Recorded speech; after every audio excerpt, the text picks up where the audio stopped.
होंगे। जिस तरह से हमने आज मूवमेंट देखी है स्टॉक में, गौरांग क्या कहेंगे? 110 की इनकी ख़रीद है और ज़बरदस्त घाटा। बातचीत हो पाए आशु से तो अच्छा हो, लेकिन बात नहीं हो पा रही। क्या रिकमेंडेशन होगी आपकी गौरांग? अभी कार्यक्रम की शुरुआत में मेरे ख्याल से आपने ही कविता जी टिप्पणी करी थी कि आज आईपीओ के ऊपर आया है ओला इलेक्ट्रिक का शेयर।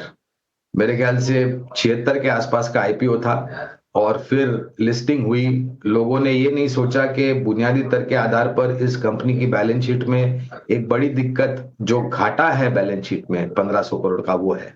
दूसरी बात, जो 15 अगस्त को इन्होंने इलेक्ट्रिक मोटरसाइकिल लॉन्च करी, वो अगले साल दिवाली तक आपको हाथ में आती हुई नजर आएगी, डिलीवरीज हो जाएगी शुरू। उसके बीच में काफी सारी प्रतिस्पर्धा होगी। जिगा को लेकर के आज कुछ घोषणा हुई है और एक नए मॉडल के जो दाम है उसको लेकर के आज थोड़ा बहुत उत्साह देखने मिल रहा है। तो पहले तो डिस्क्लोजर दे देंगे कविता के आईपीओ के समय पर लंबी अवधि के लिए ओला इलेक्ट्रिक में हमारी निवेश की राय थी, लेकिन ये राय हमने लंबी अवधि के लिए दी थी, बुनियादी आधार कम से कम 1.5-2 साल की, क्योंकि इतना समय लगेगा बैलेंस शीट में थोड़ी बहुत परिस्थिति बेहतर होने के लिए, और जो घाटा है उसको किस प्रकार से कम करती है कंपनी।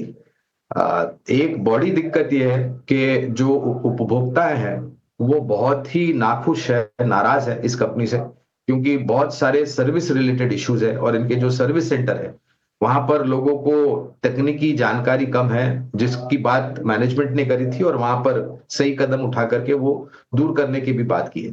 तो अगर आपका निवेश 1.5-2 साल या 2.5 साल का है तो आप बने रह सकते हैं लंबी अवधि के लिए। नाराज़गी कहें या आशु जैसे शेयर होल्डर्स की नाराज़गी कहें, मेरे ख्याल से काफ़ी ज़्यादा नाराज़गी यहाँ पर ओला इलेक्ट्रिक ने अपने लिए शामिल कर ली है और जमा कर ली है गौरांग। लेकिन इस बीच एक इन हाउस रिसर्च भी हम पेश करते हैं। ओला इलेक्ट्रिक का शेयर रफ्तार पकड़ता हुआ दिखाई तो दे रहा है और इसके जो कारण है विस्तार से हमारे सहयोगी शरद दुबे समझा रहे हैं। शरद, बताइए।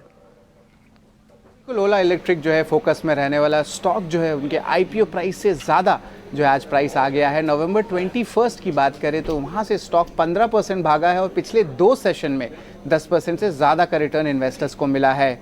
लेकिन इंपॉर्टेंट ट्रिगर्स क्या हैं ओला के लिए, इस पे नज़र रखते हैं। सबसे पहला, इन्होंने लॉन्च किया है अपनी गिग इकोनॉमी को लेके। ईवी के जो है 2 व्हीलर्स को, इनका जो प्राइसिंग है वो बहुत इंटरेस्टिंग है। 39,000 ऑनवर्ड से जो है प्राइसिंग शुरू हो रहा है। रिजर्वेशन शुरू हो गए और डिलीवरी अप्रैल अगले साल से शुरू होगा। इसके अलावा उन्होंने पावर पॉड भी इंट्रोड्यूस किया है। 9,999 रुपये का एक टाइप से पोर्टेबल इन्वर्टर है, घरों के यूज़ के लिए भी। लेकिन प्राइसेस क्या है ये बताते हैं। गिग जो है 39,999 से शुरू हो रहा है। S1Z ये जो नई लॉन्च है ये 59,999 रुपीज़ से लॉन्च होगा। इसके अलावा भी इनके एग्जिस्टिंग मॉडल्स है पर वो हायर साइड में है, जैसे कि S1X, S1 Air और S1 Pro।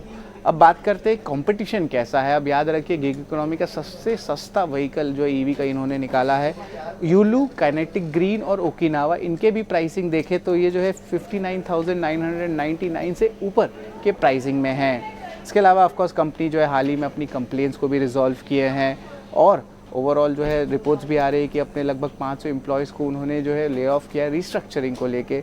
लेकिन इंटरेस्टिंग चीज़ मैं आपको बताता हूँ कि जो मार्केट शेयर है कंपनी ने रीगेन कर लिया है अक्टूबर के महीने में।